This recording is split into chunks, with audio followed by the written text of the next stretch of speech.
Alors la pratique du bagad, déjà c'est de se retrouver toutes les semaines pour jouer ensemble avec des gens qui viennent de milieux différents, de familles différentes, avec des métiers différents et de pouvoir se retrouver pour jouer tous ensemble, ce qui est plutôt agréable. Ce que ça représente aussi, c'est de la cohésion, des sorties, des voyages, plein de choses. Et pour moi, ça représente particulièrement beaucoup de choses parce que moi, en plus, c'est mon métier, je suis prof de bombarde. Donc voilà, moi, c'est un peu en train de devenir toute ma vie, on va dire.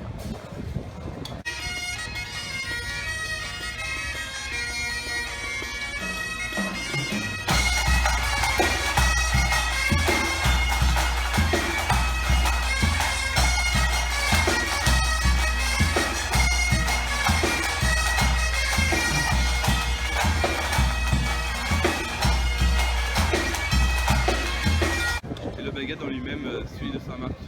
Alors, le bagad Saint-Marc, c'est un peu particulier parce qu'en fait, il a été créé, c'est un des plus vieux bagad, il a été créé en 47. Donc on fêtera nos 75 ans en 2022.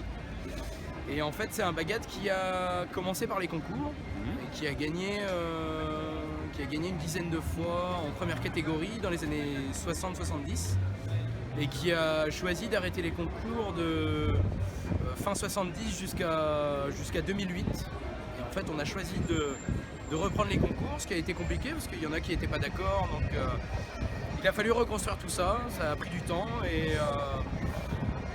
on commence tranquillement à sortir de l'eau maintenant, donc on est content. Voilà. Il y a une bonne dynamique et puis on a envie quand même de conserver toute cette partie au niveau de la musique, toute la partie création qu'il y a eu pendant des années où il n'y avait pas de concours, mais il y avait d'autres instruments qui étaient amenés, il y avait d'autres couleurs, quoi. Et on essaye de garder ça, même en faisant des concours, on essaye de toujours avoir notre touche à nous, quoi. Super, on vérifiera ça le 15 août du coup. Voilà. Merci.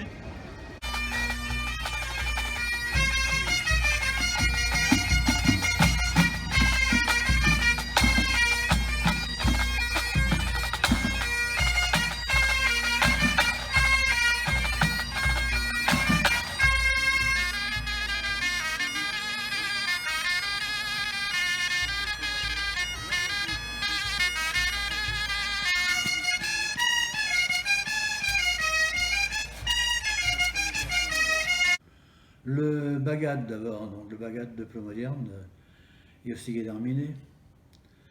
De la deuxième version, donc date de 1986. On a commencé avec des cours de bombarde et de cornemuse avant de pouvoir payer un professeur de batterie. Et puis, ma foi, petit à petit, l'association a étoffé le nombre de ses membres pour arriver finalement, donc quelques 30 ans plus tard, à une musique très, pas seulement celtique, mais très ouverte d'une façon générale et ouverte vers l'extérieur. On a eu l'occasion de passer par Turin, la Corogne en Galice, Rijon aux Asturies, Milan. Milan, c'était plutôt axé sur la musique irlandaise. Et avec ceci, donc, on a fait un mixage des cultures et des musiques, avec, comme on l'a dit, la Galice, le rock celtique, la musique de rue et la musique africaine.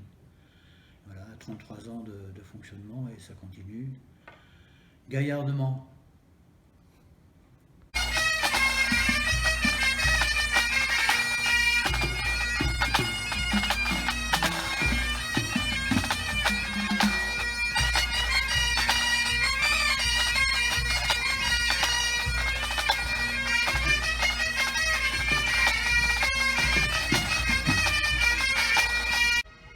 Donc, dans le bagad de Pommerit, on est un ensemble donc des Côtes d'Armor où le but est de jouer en orchestre dans la musique traditionnelle avec cornemuse, bombarde et caisse-claire.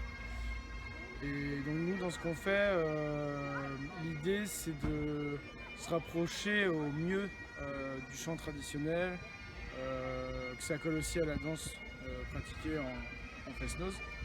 Et puis pouvoir respecter au mieux les terroirs, par exemple en concours, qui nous sont présentés avec Sonorion, quoi.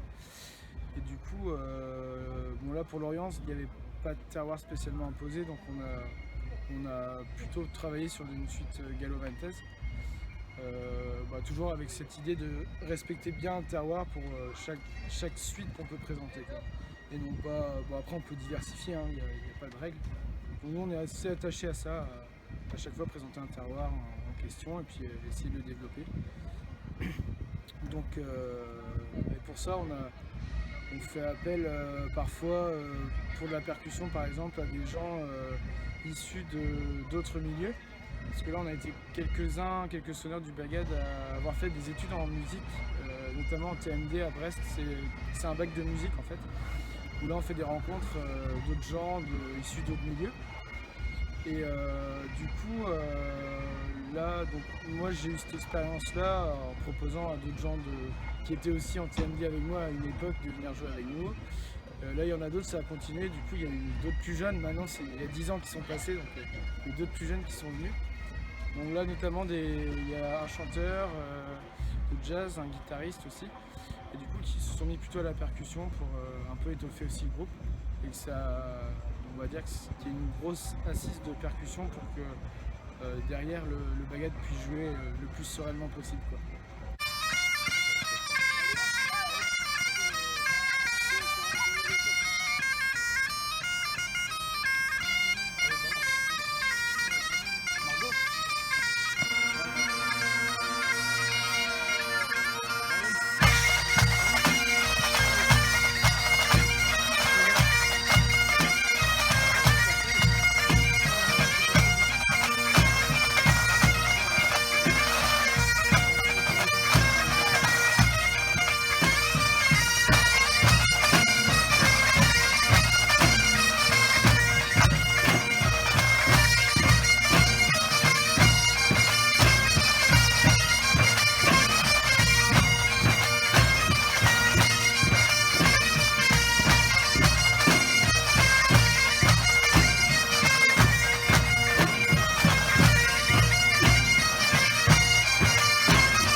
le Bagad de Bleu Moderne du coup. Qu'est-ce que c'est pour nous? Ce sera une grande famille déjà. On a plaisir à se retrouver déjà tous les week-ends, donc quasiment tous les week-ends pour bosser, pour des répétitions, pour des prestations. Voilà, on a l'occasion, des belles occasions de jouer comme aujourd'hui là, au Festival du Bout du Monde ou sur d'autres créations, sur des concours également. Donc voilà, c'est plein de choses, c'est de la musique, des bons copains, une bonne famille. Voilà. Ouais, ce festival du coup au bout du monde aujourd'hui. Excellent, trop bien. Gros plaisir de revenir ici au bout du. J'ai la chance de pouvoir dire que ça fait plusieurs fois qu'on vient. C'est la 4e fois, cette fois avec Soldat Louis, grosse ambiance, super groupe, super public aussi, vraiment nombreux. Et puis voilà, on a l'honneur de jouer des gros titres de Soldat Louis que tout le monde connaît, ce qui donne une ambiance vraiment de folie dans le public et sur scène, c'est terrible.